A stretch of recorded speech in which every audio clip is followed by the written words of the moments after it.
Alhamdulillahi Rabbil Alamin. Wa bihi nasta'inu ala umuri dunya waddin. Wassalatu wassalamu ala ashrafil anbiya'i wal mursalin wa ala alihi wa sahbihi ajma'in. Amma ba'du. Ashhadu an la ilaha illallah wahdahu la syarika lah wa ashhadu anna Muhammadan abduhu wa rasuluhu la nabiyya ba'dah. Qala Allah ta'ala fil Qur'anil Karim, a'udzu billahi minasy syaithanir rajim. Ya ayyuhalladzina amanu kutiba alaikumus syiyam kama kutiba alal ladzina min qablikum la'allakum tattaqun. Shadaqallahul adzim. Faya ibadallah usikum wa nafsi bitaqwallah faqad fazal muttaqun. Ma'asyiral muslimin, jamaah sidang Jumat Masjid Darul Quran rahimakumullah. Izinkan khatib di siang hari ini menyampaikan salah satu perintah Allah, yaitu tentang kewajiban menunaikan saum atau siam, yang landasan hukumnya sudah khatib bacakan di dalam mukadimah tadi, yaitu terdapat di dalam surat Al-Baqarah, surat yang kedua, ayatnya 183, yang artinya, wahai orang-orang yang beriman, diwajibkan atas kamu berpuasa sebagaimana diwajibkan atas orang-orang sebelum kamu, agar kamu menjadi orang yang bertakwa. Jamaah sidang Jumat yang dirahmati Allah, Ibnu Katsir di dalam tafsirnya menegaskan bahwa pada ayat ini Allah menyeru orang-orang beriman untuk melaksanakan saum atau siam. Saum berarti menahan diri dari makan, minum, dan nafsu. Apapun nafsunya, baik nafsu lawamah, nafsu amarah, baik nafsu kekuasaan, nafsu jabatan, ataupun nafsu birahi, yang semuanya dilakukan dengan niat ikhlas karena Allah Subhanahu wa ta'ala. Di dalam saum terkandung hikmah penyucian, pembersihan, dan penjernihan diri dari kebiasaan-kebiasaan yang jelek dan akhlak tercela. Allah juga menerangkan bahwa sebagaimana Dia telah mewajibkan saum pada orang-orang beriman, Allah telah mewajibkan pula saum kepada orang-orang sebelum mereka. Maka dalam hal ini terdapat suri teladan, contoh yang baik untuk kita. Tentu saja hakikatnya, bukan narasinya. Karena kalau kita hanya berpuasa karena narasinya, menahan makan dan minum, saya kira semuanya kuat, binatang saja kuat. Tapi yang lebih penting dari itu adalah hakikatnya.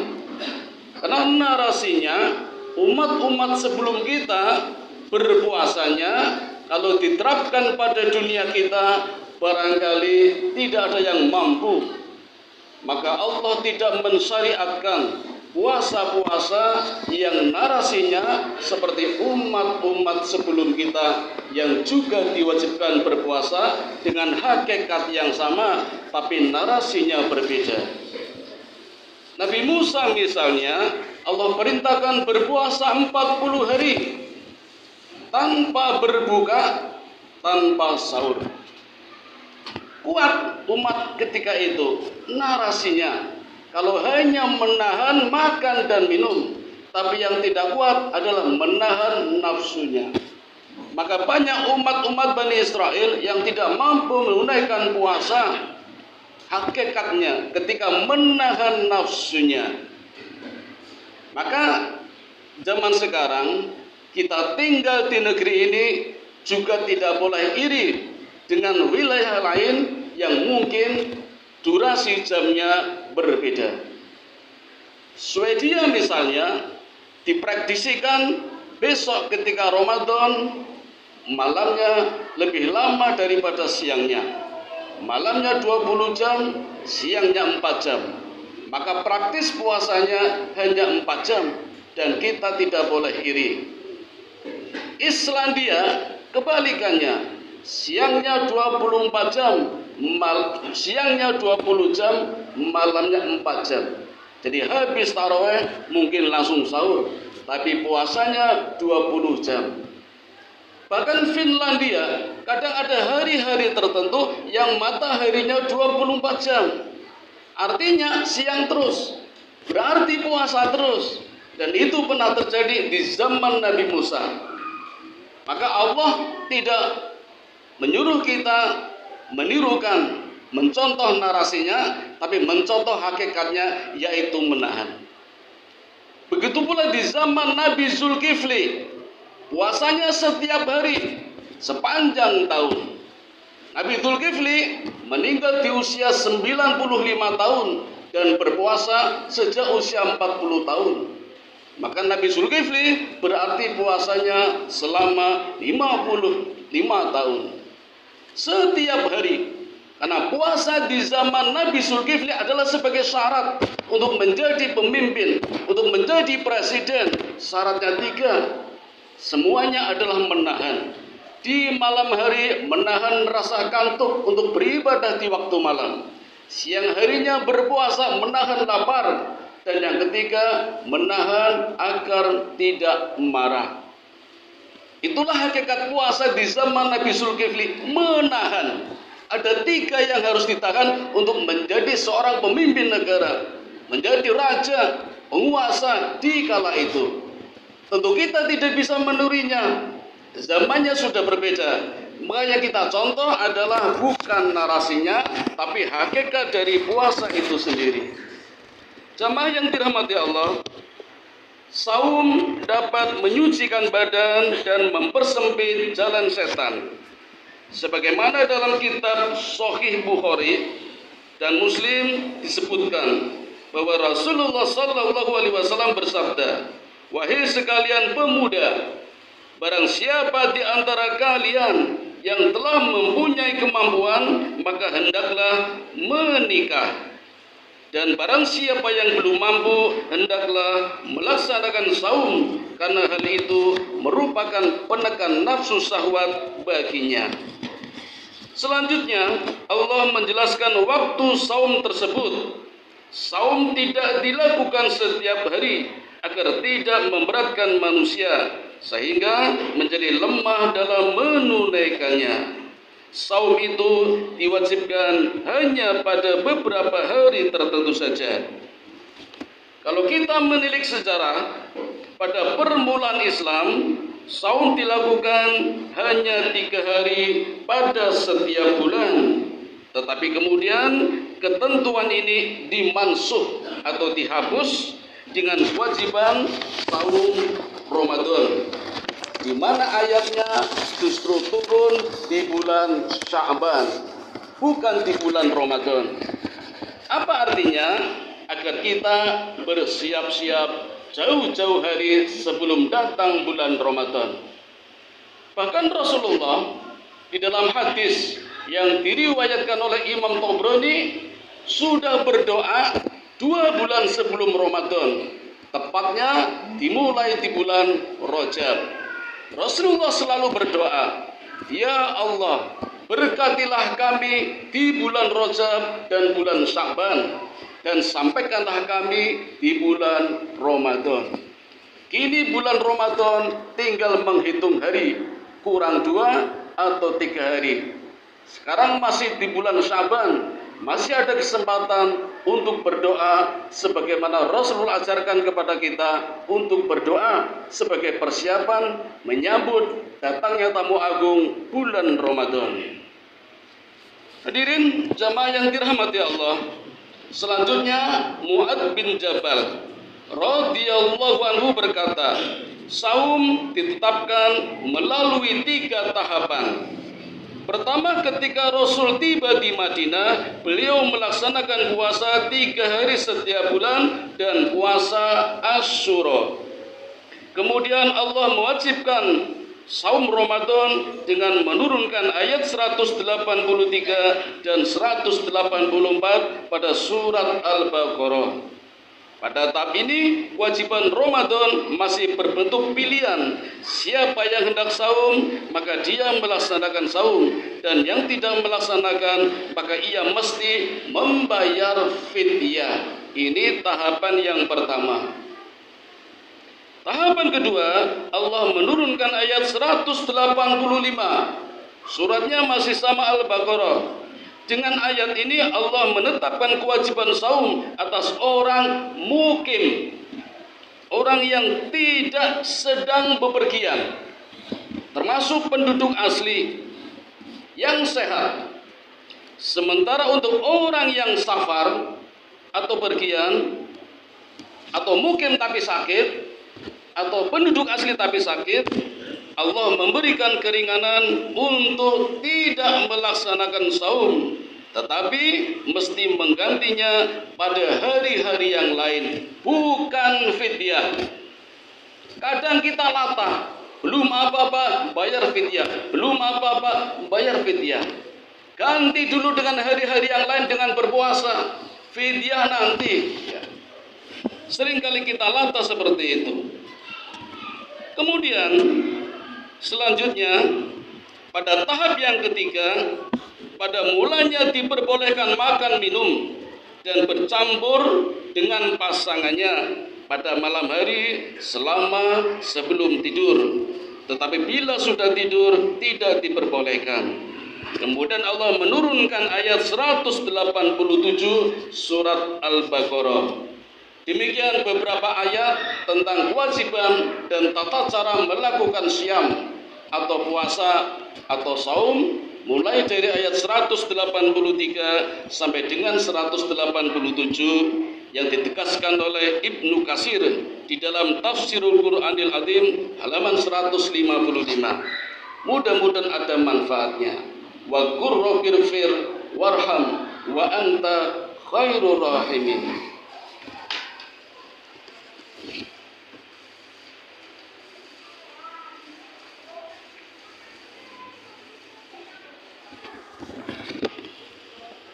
Alhamdulillahilladzi hadana li hada wa ma kunna linahtadiya laula an hadanallah.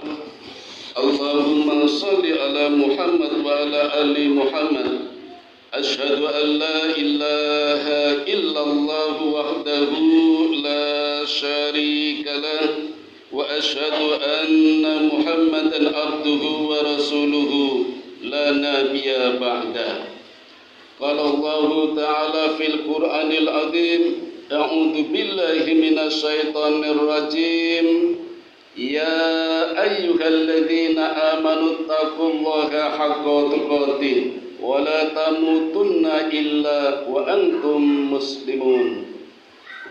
Hadirin jamaah sidang Jumat yang berbahagia, di khutbah yang kedua ini khatib akan menutup dengan salah satu hadis nabawi dari Sahal radhiyallahu anhu. Ia berkata, Nabi sallallahu alaihi wasallam bersabda, sungguh di dalam surga terdapat sebuah pintu yang disebut Ar-Rayyan. Melalui pintu inilah pada hari kiamat kelak orang-orang yang gemar melakukan saum akan masuk surga. Seorang pun tidak akan dapat masuk melalui pintu ini selain mereka yang saum. Dikatakan, mana para ahli saum? Mereka pun berdiri menghadap. Tidak ada seorang pun yang masuk melewati pintu tersebut selain mereka yang berpuasa.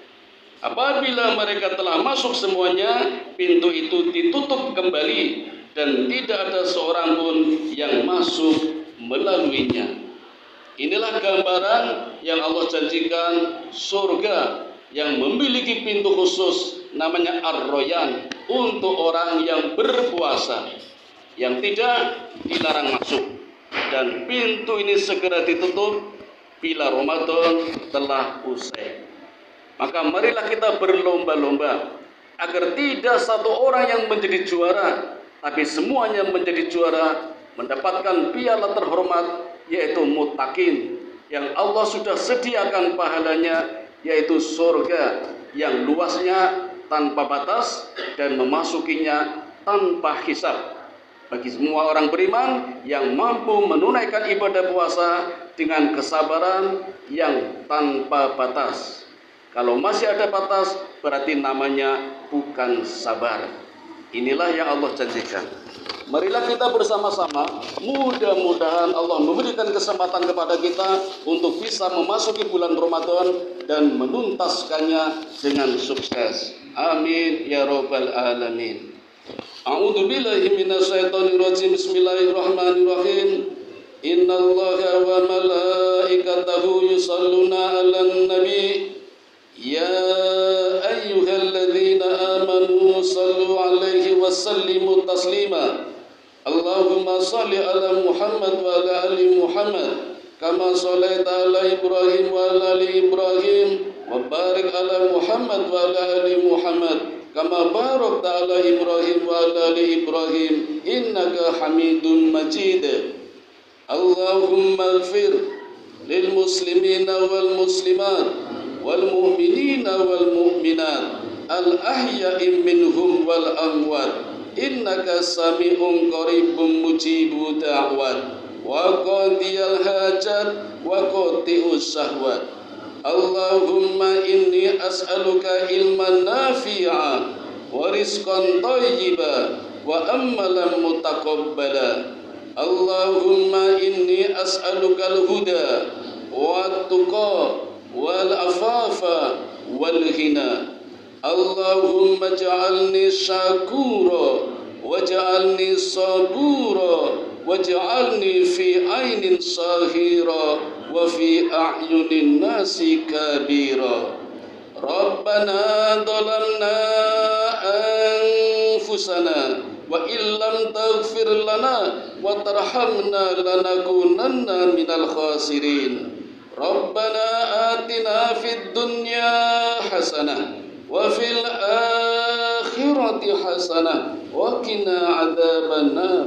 Wa sallallahu ala sayyidina Muhammadin wa ala alihi wa sahbihi ajmain. Subhana rabbika rabbil izzati amma yasifun wa salamun alal mursalin walhamdulillahi rabbil alamin. Wa la dzikrullah